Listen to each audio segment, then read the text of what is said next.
여러분의 명사를 초청해 삶의 지혜를 들어보는 시간 지혜다락방. 안녕하세요. 저는 김미진입니다. 4주 동안 알찬 강연 해주고 계신 임재영 원장님 무대 위로 바로 모시도록 하겠습니다. 큰 박수 부탁드립니다. 안녕하세요. 지난 한 주간 잘 지내셨나요? 네. 바쁘게 정신없이 네. 네. 바쁘게 정신없이 행복하게. 네, 행복하게. 네. 오늘이 벌써 지혜 다락방 마지막 강연 시간인데요. 너무 아쉬워하시는 분들도 많은 것 같은데 네. 어떠세요? 3주 동안 진행해 보시니까 함께 울고 웃고 네. 그런 느낌 드셨나요? 이제 좀 입이 좀 풀리려고 하는데 이제 좀 여기 적응이 돼서 네. 긴장이 좀 덜 되고 내 집 같은데. 이제 너무 마무리할 아쉽네요. 시간이 됐네요. 네, 네. 그래서 오늘 마지막 강연도 기대하시는 분들이 굉장히 많은 것 같습니다. 네. 오늘은 어떤 강연 준비해 주셨나요? 오늘은 우리의 행복을 위해서 챙겨야 할 것들 마지막 네. 네 번째. 사실은 제일 어렵다면 어려울 수 있는 네. 거예요. 의미 찾기입니다. 의미 찾기. 네.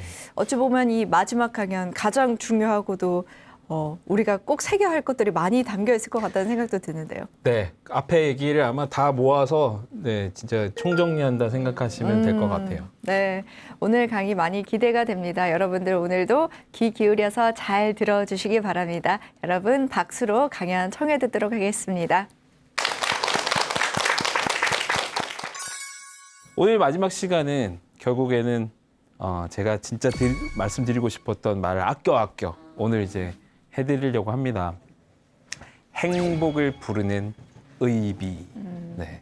이게 좀 듣고 놀라실 수도 있는데 미리 제가 마음 준비하시라고 말씀드려요. 우리는 죽음을 향해 달려가고 있어요. 사실은 태어난 순간부터 우리가 불행한 것은 우리 삶에 숨어있는 의미를 못 찾기 때문이다. 이거는 모른다는 말보다는 아직 못 찾았다는 말이 더 사실은 중요한 거예요. 숨은 의미를 잘 찾으려면은 결국에는 숨은 의미를 찾기 위해서는 관점의 전환이 필요합니다.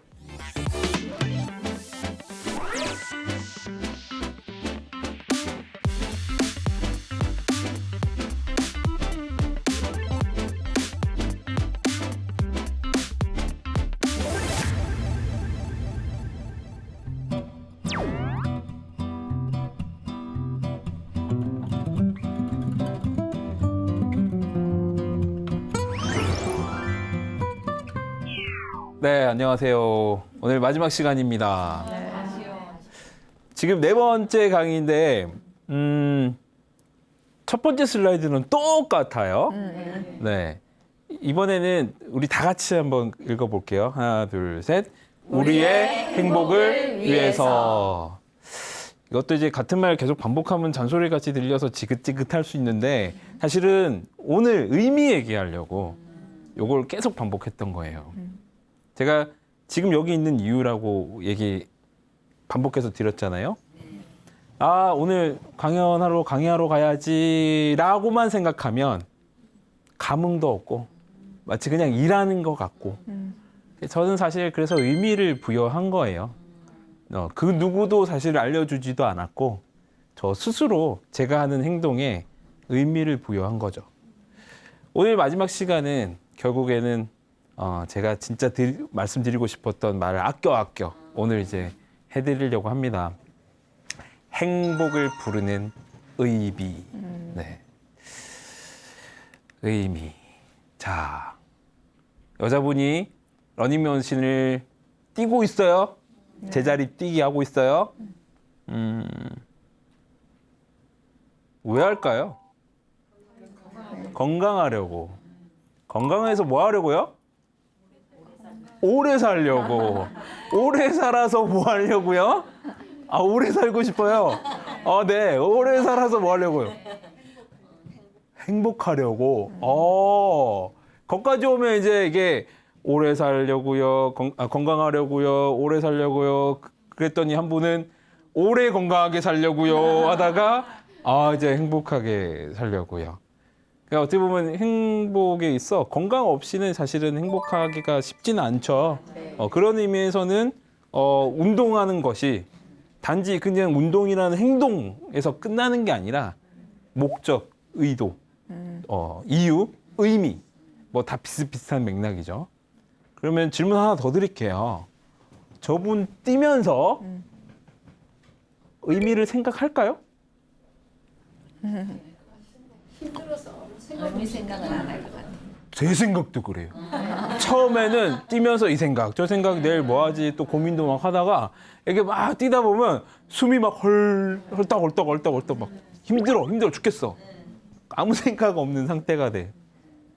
제가 하고 싶은 얘기는 그렇게 의미 부여 없이, 그러니까 순간순간에 까먹을 때쯤 나한테 의미를 알려주거나 부여하지 않으면 그 역시도 그냥 일, 뭐 운동도 일이라고 할 수 있으니까 아니면 그냥 힘든 거, 고통이 될 수 있다. 이 슬라이드는 빨리 달리는 차. 차 빠른 거 좋아요? 빨리 달리는 차 좋아요? 네. 별로예요? 빨리 가야지. 빨리 움직여야 되는 거 아니에요? 우리 바빠 죽겠는데? 사고 날 수 있으니까. 차 빨리 달리다 보면 사고가 날 수도 있죠. 그런 큰일 날 수도 있지만 이 사진 배경을 보면 아무것도 안 보여요. 아무것도 안 보인다. 그러니까 빨리 달려서 목적지에 빨리 도착할 수는 있겠지만 그 과정에서 우리가 만약에 도심이 아니라 어느 자연에 뭐 여행을 가려고 이제 달린다 할 때도 속도를 내면 그 풍경마저도 놓치는 거죠. 지금 그림 보면은 풍경이 없어요. 네.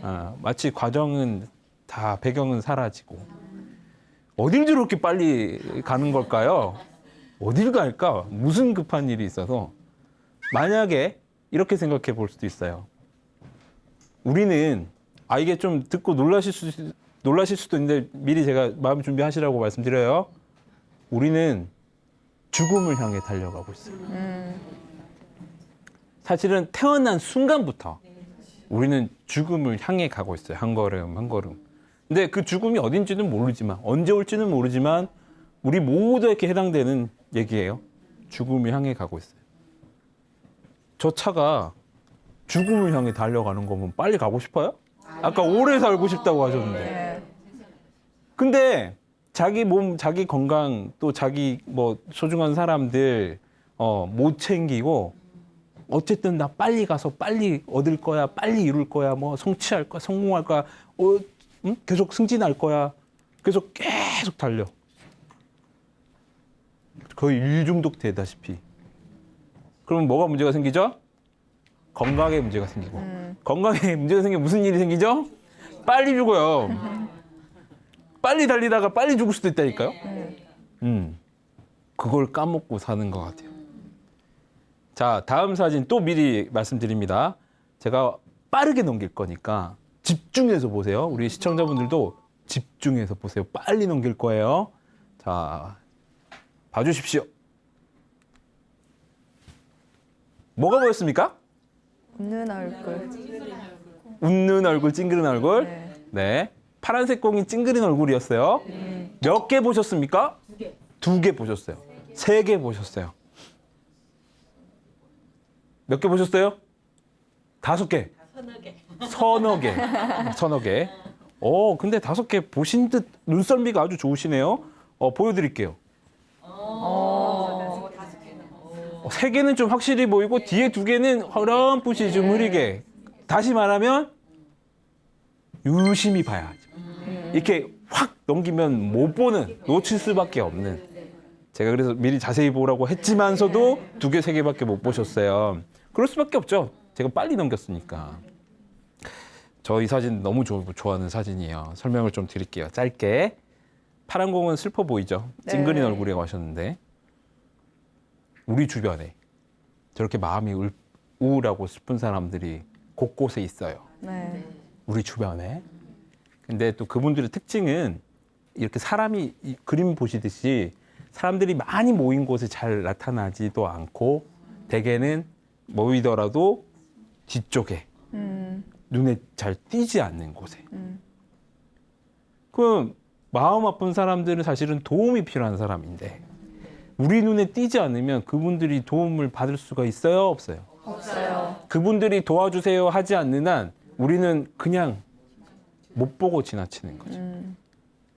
사실은 이 사진 보면서 느낀 게 나도 그러고 있을 수도 있는데, 나는 전문가라고 하는 사람인데 그럴 수 있는데, 주변을 둘러봐야 되겠고 주변에서 또 찾아봐야겠다, 그런 생각을 하게 된 또 사진입니다. 도스토옙스키가 이런 말을 했습니다. 인간이 불행한 것은 자기가 행복하다는 것을 모르기 때문이다. 근데 이 말 들으면 좀 살짝 기분 나쁠 수도 있어요. 네. 모른다고 나보고? 모른다고? 그러면은 나 사실은 행복한데, 어이구 너 행복하면서 행복한 줄을 모르네. 마치 그렇게 야단만 느낌도 없지 않아 들거든요. 대개는 이제 비교하면서 너보다 힘든 사람 많아. 너가 제일 힘들다고 생각했지. 아니야, 너보다 더 힘든 사람 더 많아. 그렇게, 그래서 나름 위안으로 삼고 그냥 행복하다고 생각해 하는 느낌도 없지 않아 있어요. 저는 그래서 이렇게 말을 고치고 싶어요. 우리가 불행한 것은 우리 삶에 숨어있는 의미를 못 찾기 때문이다. 이거는 모른다는 말보다는 아직 못 찾았다는 말이 더 사실은 중요한 거예요. 네. 분명히 있을 텐데 우리가 어떻게 보면 아까 그 그림처럼 능력에서 집중해서 보지 않고 찾으려고 세려고 보지 않고 마치 달려가는 차 안에 있는 우리처럼 그냥 달려만 가니, 급히 가기만 하니, 놓치는 거죠. 지금부터 사진 몇 장을 보여드릴 텐데 무슨 의미일까, 이 상황이 어떤 의미일까 생각해 보셨으면 좋겠습니다. 얼추 어디 시상식 같기도 하고 청중들이 아무튼 뭐 공연장인지 막 박수 치면서 환호하고 있는 장면이죠. 네. 마치 여러분처럼. 네, 저 올라갔을 때 막 박수 쳐주셨잖아요. 네. 의미가 뭘까요? 축하해준다. 네. 축하해준다. 상을 받았으면 축하해준다. 네. 생각해 보세요. 어떤 의미가 있을지. 그 답이 있는 건 아닙니다.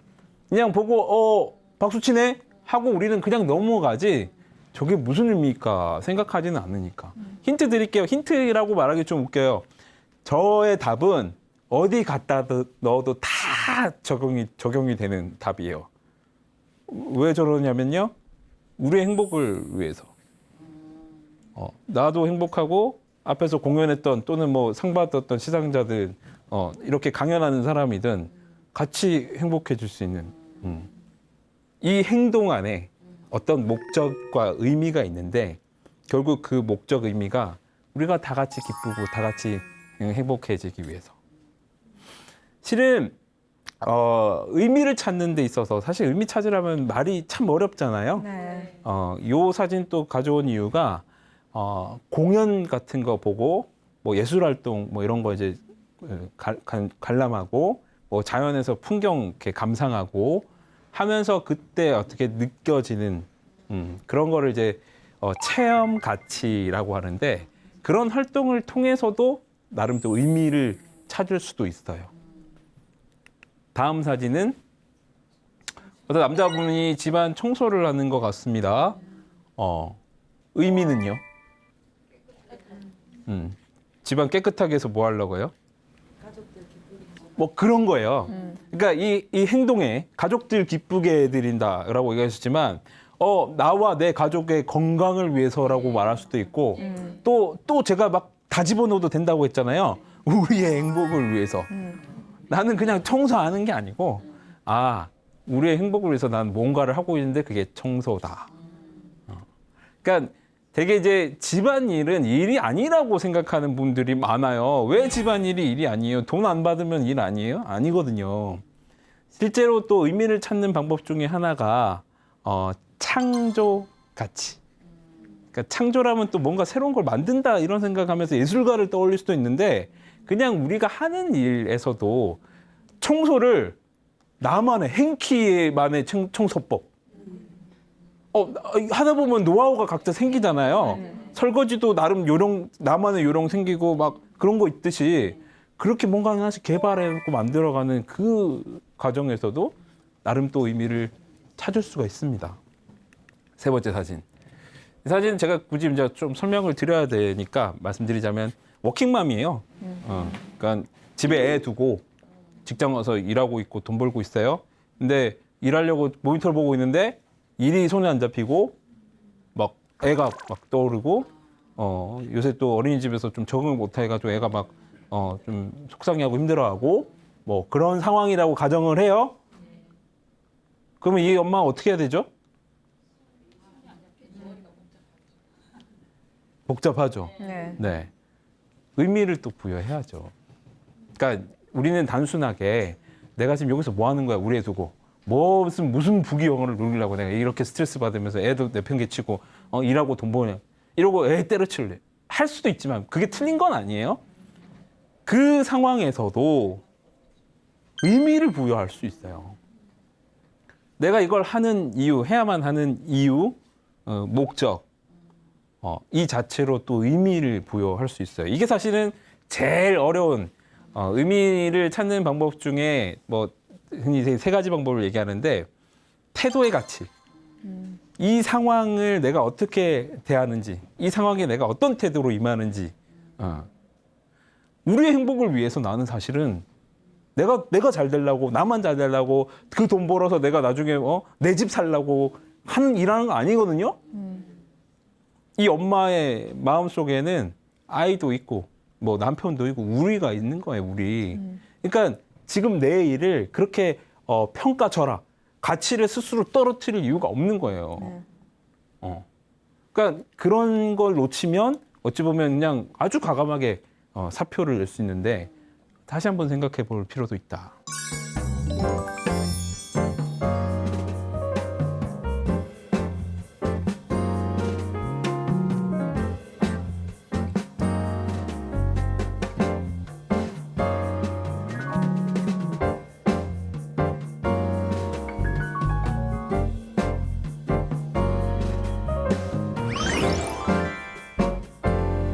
숨은 의미를 잘 찾으려면은 결국에는 우리가 늘 보던 방식대로 보던 관점에서 좀 벗어날 필요가 있어요. 우리가 늘 보던 관점은 대개 지난 시간에도 제가 말씀드렸지만 당연시하는 게 너무 익숙해서 적응돼서 마치 여기 스튜디오가 이제 저한테 적응이 돼서 이제 막 예전만큼 긴장이 안 되듯이 그냥 이러면 또 무던해지는 거죠. 무던한 게 그냥 늘 좋지만은 않아요. 그냥 똑같은 감흥 없는 아무튼 숨은 의미를 찾기 위해서는 관점의 전환이 필요합니다. 관점은 무언가를 보고 생각하는 태도, 자세를 말하는 거고요. 관점을 몇 가지로 나눠볼 수 있어요. 첫 번째로 어느 방향에서 바라보냐. 어느 방향에서. 요 그림 보시면 아마 지난 1회 때 제가 얘기했던 거 생각나실 수도 있어요. W와 M. 네. 이거는 사실 똑같은 얘기죠. 네. 6도 9도 맞는 거지. 여기서 보면 6이고 저기서 보면 9다. 그런데 우리는 한쪽만 본다. 내가 딱 서 있는 이 위치에서 발 한 짝 안 떼면 진짜 발 한 짝도 안 떼려고 이렇게 고집을 부리고 떡하니 서 있으면 나는 맞는데 너는 틀렸어. 이게 어디 말도 안 되는 소리를 하냐. 이렇게 관점이 좁아지는 거지. 근데 진짜 우리가 이러고 있다니까요. 그러니까 여러분이 아셔야 될 건 이러고 있다는 걸 알아야 돼요. 그래야지 발을 뗄 수 있거든요. 이럴 수 있다고 생각해야지 발을 한번 떼볼 수 있는 거예요. 두 번째로는 어디에 치중해서 보느냐. 어디에 치중해서 보느냐가 요 그림에 대한 설명인데 두 가지로 보이죠. 네. 하나는 뭐 큰 화분 같은 트로피 같은 그거는 하얀색을 보면 근데 검정색을 보면 사람 얼굴 옆모습이 또 보입니다. 두 사람이 마주 보는. 그러면은 이거는 트로피가 맞는 거예요? 사람이 맞는 거예요? 네.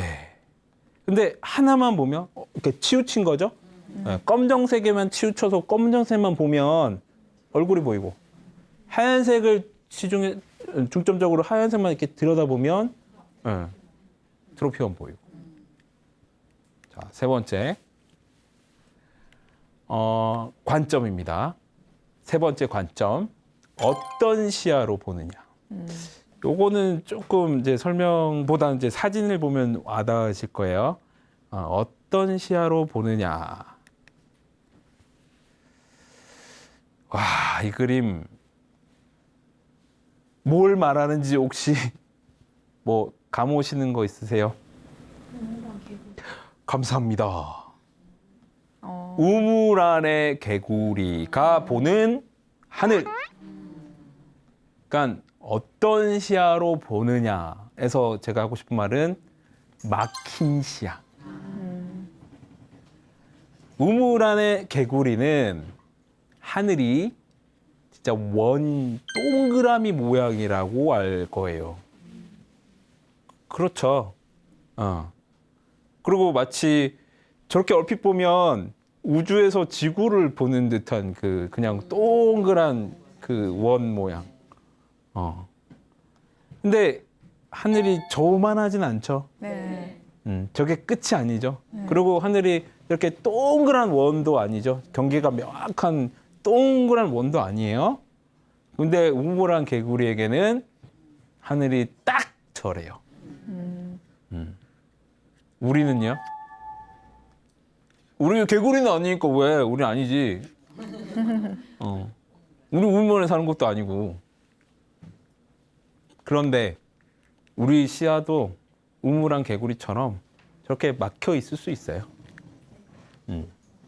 제가 방향 얘기했고, 어디에 치중하느냐 얘기했고, 이거 시야에 대한 얘기했고, 막힌 시야로는 당연히 전체를 못 보는 거는 너무 당연한 얘기죠.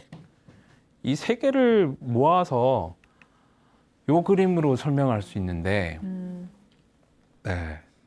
시각장애인들이 코끼리를 만지고 있는 상황. 그래서 지금 6명이 있죠. 6명에게 그게 뭐냐? 지금 만지고 있는 게 뭔 것 같냐? 하면 뭐라고 할 것 같아요? 각자 만지고 있는 그 촉감에 따라. 뭔가 코끼리를 연상하기는 어려울 거예요. 코끼리는 전체를 만져보거나 심지어 전체를 봐야지만. 그러니까 시각장애인이지만 우리가 그냥 볼 수 있다고 그냥 가정할게요. 하지만 각자 자리에서만 볼 수 있다. 그러면은 결국에는 방향이 좀 서로 더 다르고 치중하는 부위도 다르고 시야도 그냥 딱 여기서만 보라고 하면 뭐 전체가 안 보이니까 코끼리를 맞출 수 있을까요? 못 맞출 거예요. 저 장면, 저 사람들이 우리예요. 우리는 전체를 볼 줄 모르고 딱 그냥 그 자리에서 자기 보는 것만, 자기 눈에 보이는 것만, 만져지는 것만, 그거만 갖고 이거다, 저거다. 아주 뭐 당당하게. 그게 전부가 아닌지도 모르고 자기가 잘 모르는지도 모르고 다 아는 것처럼 맞다고 막 이렇게 주장을 하면서 옆 사람한테 무슨 소리냐. 관점이 그렇게 중요한 거예요. 그러니까 의미를 찾을 때도 늘 보던 방식으로 보면 못 찾아요. 찾기가 어려워요. 이렇게 시도를 해야죠. 이렇게도 보려고 하고 저렇게도 보려고 하고 다르게 보려고 하고 뭐 또 제일 좋은 게 이제 어떻게 보면은 그거는 이제 제 직업상 결국에 제가 상담을 제대로 잘하려면 입장이 바뀌어져야 적어도. 네네. 입장이 바꿔져야지만 저가 그래도 그분의 아픔을 비슷하게나마 느끼지. 저는 전문가라고 딱 이렇게 앉아가지고 그런 거 슬프죠. 슬픈 당연한 슬픈 일 가지고 슬퍼하시네요. 어유 슬프시겠다. 얼마나 슬프실까. 상처받죠. 네. 슬픈 분이 더 슬퍼서 가시고. 입장을 바꿀 수 있어야 돼요. 입장 바꿔서 생각한다 할 때 떠오르는 사람 분명히 있을 거예요. 왜 이제껏 나는 못했을까 한번 또 생각해 보세요. 다리 딱 고정하고 내 자리만 고집하면서 내가 맞다고 주장하진 않으셨는지. 색안경. 이제 여름이니까 또 경험 있으실 겁니다. 처음에 눈부셔서 선글라스를 써요. 안 보이죠? 처음에 이제 선글라스 이제 눈부셔서 선글라스 끼면 당연히 시야가 지금 보시는 것처럼 까맣게 이제 잘 안 보이잖아요. 근데 한 1시간, 2시간, 3시간 끼면 어때요? 적응돼요.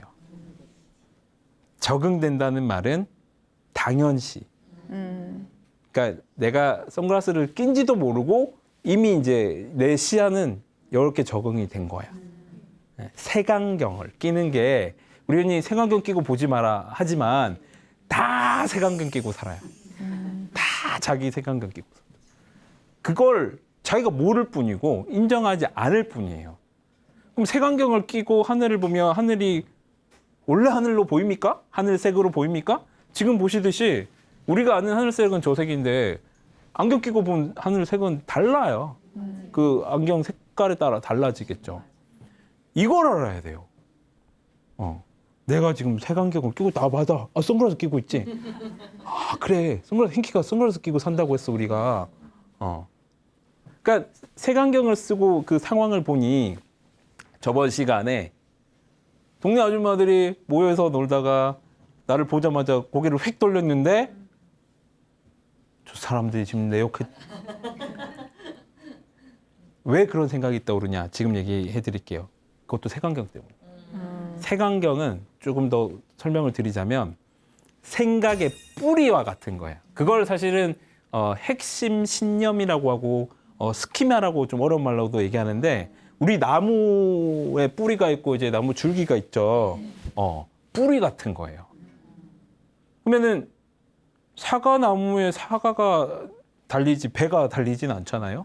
그러니까 뿌리가 내가 좀 부정적이다. 세상을 정말 삐딱하게 보고 부정적으로 본다.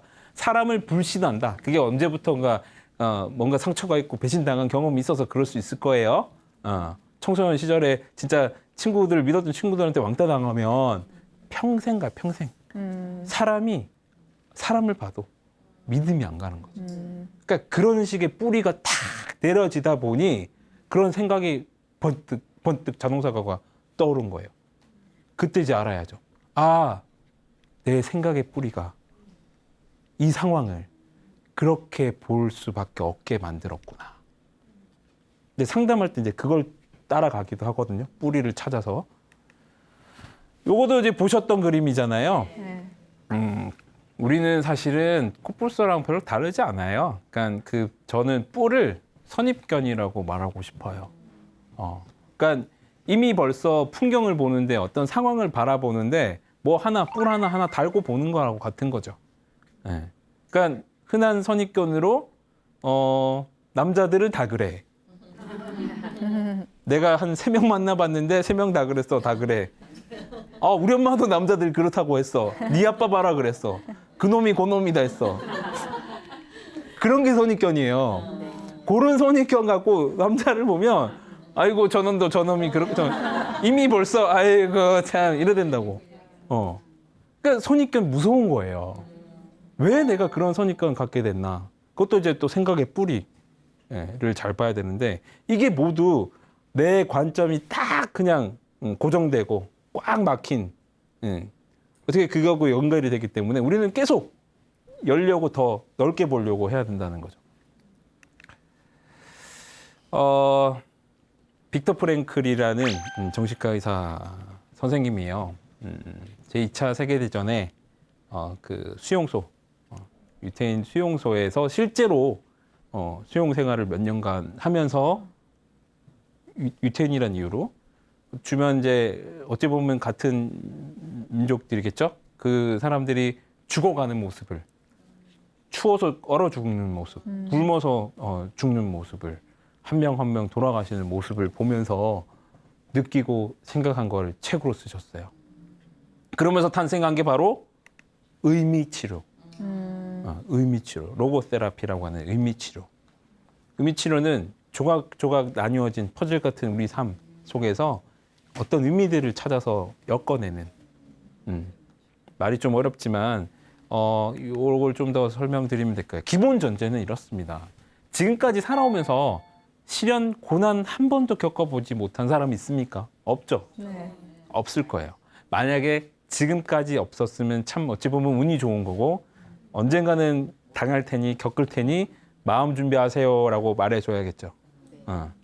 어차피 우리 인생은 산다는 건 그 시련을 겪고 시련을 감내하는 것이다. 인생 로고 세라피에서는 이분은 그렇게 얘기를 하고요. 어차피 우리가 피해갈 수 없는 시련이라면 그 시련 속에서도 분명히 의미가 있을 것이다.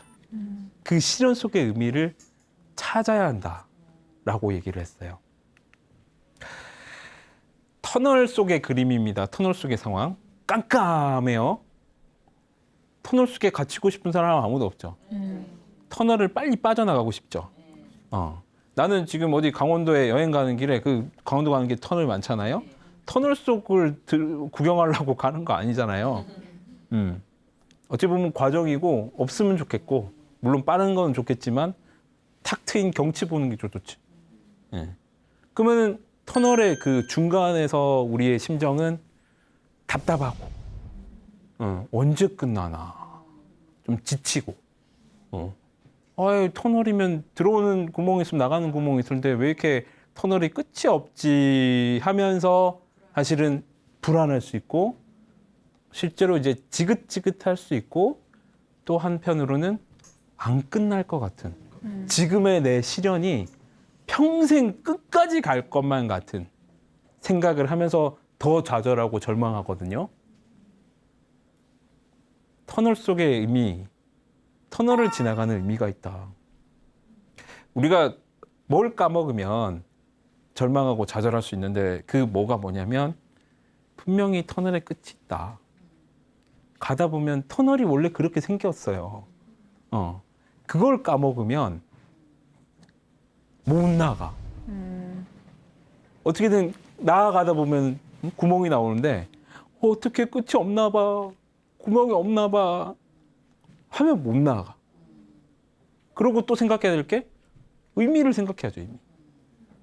나는 사실은 강원도 가려고 지나가던 중에 터널이 길어서 지금 잠깐 이런 생각이 드는 거야.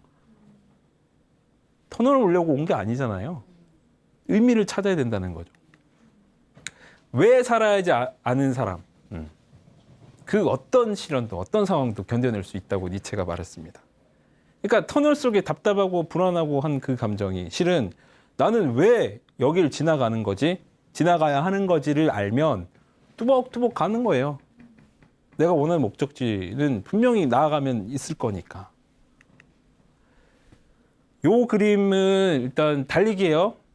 근데 이제 1등으로 지금 들어오려고 친구들이 경쟁하다가 마지막 친구가 넘어졌네요. 네. 저 친구는 마음이 어떨까요? 속상해요. 왜 속상할까요? 잘할 수 있었는데 1등 하려고 했는데 속상하죠. 그러면 저 친구 넘어졌으면 이제 그 다음 어떻게 해야 돼요? 왜 일어나야 돼요? 1등 못했잖아. 끝까지 가야 돼요. 직접 넘어지면 그런 생각이 드는지 한번 볼까요?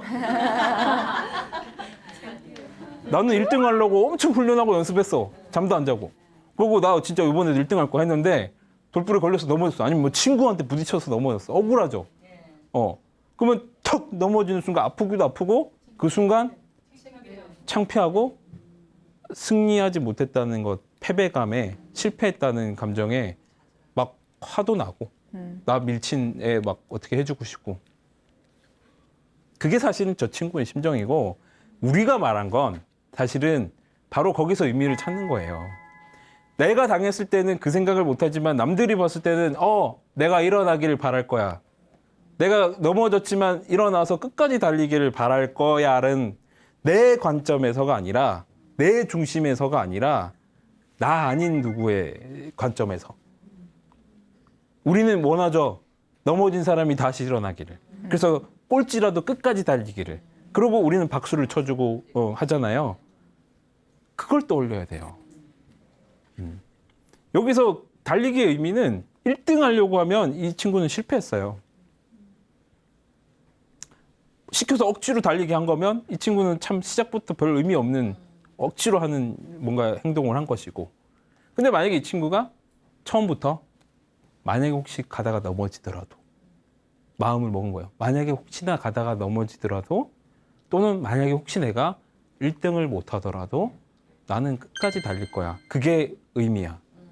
끝까지 최선을 다하는 게 의미야 라고 생각하면 이 친구는 의미 달성할 수 있는 거예요. 저를 만나러 오신 분들이 이런 말씀합니다. 사는 게 의미가 없어요. 희망이 없어요. 기대할 것이 없어요. 다 자기 중심에서, 자기 관점에서. 근데 의미치료는 이렇게 물어봐요. 당신이 바라는 거 말고 우리 운명이, 당신의 삶이 당신에게 뭘 바라는지 생각해 보셨나요? 당신이 기대하는 거, 원하는 거 이루게 해주세요라고 일방적으로 자기중심적으로 얘기를 했지만 당신을 벗어나서 세상은 당신에게 뭘 바랄까요? 마치 케네디 대통령이 국가가 당신을 위해서 뭘 해줄까를 바라지 말고 국민이, 당신이 국가를 위해서 뭘 할지를 생각해봐라. 그 말하고 좀 맥락이 같은 거예요. 관점을 바꾸는 거예요. 관점의 전환. 우리는 늘 인생에 뭔가 삶에 무엇을 바랬는데 거꾸로 삶이 나한테 바라는 게 뭘까? 그 대표적인 예로 두 가지 질문을 가져왔어요. 나를 필요한 사람이 있을 것 같은데 나를 필요한 사람이 누굴까? 그리고 그 사람을 위해서 나는 무엇을 할 수 있을까? 이게 바로 관점을 바꾼 질문이거든요. 이 질문 답하기는 쉽지 않지만 이 질문 속에 이 질문에 대한 답을 하기 위한 고민하는 그것이 의미 있는 것이고 만약에 답을 찾았을 때는 더 큰 의미가 있는 거예요. 이 사진도 예전에 있던 사진 제가 가져온 거예요. 기억나십니까? 네. 네, 생각의 감옥에 갇혔다. 갇혔다. 좌절하고 뭔가 이제 나는 이제 끝났다. 절망하는 모습, 실루엣이 보입니다. 고개를 푹 숙이고 여기서 어떻게 빠져나갈지 고민하는 거라면 괜찮아요. 충분히 고민해야겠죠. 그런데 포기하지는 않아야 됩니다. 왜? 우리 인생은 열쇠를 곳곳에 숨겨놨어요. 내가 못 보고 못 찾은 거지. 이 사진 보면 깜짝 놀랄 게 어디 감옥에 열쇠가 꽂혀 있을까? 열쇠 꽂아놓고 날 가뒀을까? 설마? 에이 설마. 이게 바로 선입견이죠. 고정관념. 나는 갇혔어. 문 열고 나갈 수 없어. 열쇠는 뭐 누가 나를 가둔 사람이 가지고 있겠지. 아니야. 열쇠가 꽂혀 있었어요. 내가 열고 나가면 돼요. 아니면 이미 잠겨 있지도 않았어요. 근데 지레짐작 포기하고 나는 못 나가 끝이야 라고 생각하는 게 그 관점의 문제죠. 이 상황을 어떻게 바라보느냐. 다시 봐야 돼요. 새롭게 봐야 돼요. 행키. 행키를 또 행키가 무슨 뜻일까요? 물어볼 때 질문 답 중에 행복의 열쇠요. 행복의 키요. 키니까. 그런 대답도 많이 제가 듣거든요. 행복의 문을 여는 열쇠는 멀리 있지도 않고 우리 주변에 찾을 수 있는 곳에 유심히 살펴보고 다르게 보고 다른 관점에서 보면 찾을 수 있는 곳에 열쇠가 있습니다. 이걸 명심하시고 앞으로 키를 계속 찾아보시면 좋겠어요. 제가 마지막 이 시간에도 강조하고 싶은 메시지는 행복은 키워가는 거고 미룰 게 아니라 지금부터 함께 시작해야 합니다. 이 얘기 꼭 드리고 싶었습니다. 네, 제 얘기 여기서 마치겠습니다. 감사합니다.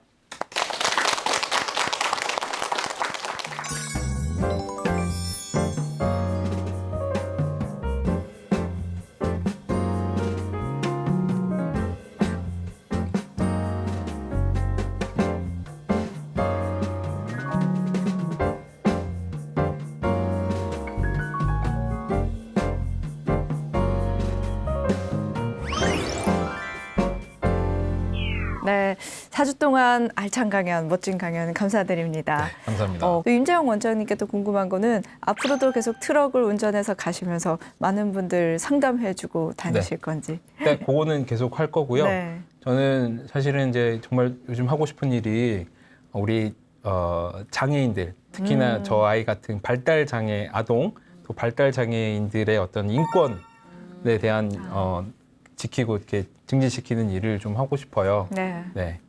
혹시 또 구체적으로 어떤 활동을 하실? 지금은 적어도 좀 제대로 이렇게 부정적인 어떤 인식이나 네. 또 부모님들 같은 경우에는 이해를 잘 못해서 못 받아들인 분들 많거든요. 그분들에게 제가 직접 이제 아버지로서 네. 또 전문가로서 뭔가 설명을 해드리고 이해시켜드리고 그런 일부터 해가지고 사실 이거는 정책하고 연관된 일이긴 한데 네. 실은 차별금지법, 평등법 지금 이제 시끄럽잖아요. 제가 평등법에 대해서 절대적으로 지지하는 이유는 바로 우리 아이를 생각하면 또 제가 주변에도 많이 홍보를 하고 네. 뜻을 펼치고 있습니다. 네. 또 오늘 4주 동안의 강연 알차게 해주셨는데요. 인생에서 가장 의미 없는 날은 웃지 않고 보낸 날이라는 말이 있습니다. 오늘 행키 임재영 원장님과 함께 또 재미있는 강연, 알찬 강연, 또 가슴 뭉클해지는 그런 사연까지 함께 들어봤는데요. 오늘 함께 웃으면서 또 지혜 다락방 마무리했으면 좋겠다는 생각입니다. 오늘 이렇게 멋진 강연 해주신 임재영 원장님께 큰 박수 부탁드립니다. 감사합니다. 고생 많으셨습니다. 감사합니다.